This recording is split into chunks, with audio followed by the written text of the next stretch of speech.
संकल्पना अनिल कदम गिरवी. आम्ही आज हुरडा पार्टी करतोय. हुरडा पार्टी ग्रामीण भागातील विशेष आणि आवडीचा विषय आहे. जो आम्ही लावल्यानंतर कणसात दाणे भरतात तेव्हा ते दाणे कवळे आणि हिरवे असतात.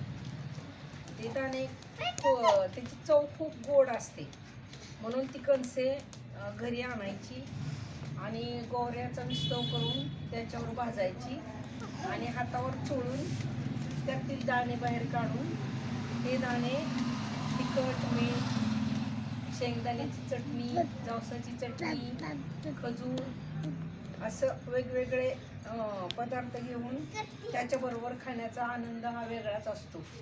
म्हणून वर्षातून येणारा हा हुरडा अवश्य सगळ्यांनी खावा आणि त्याचा लाभ घ्यावा. धन्यवाद.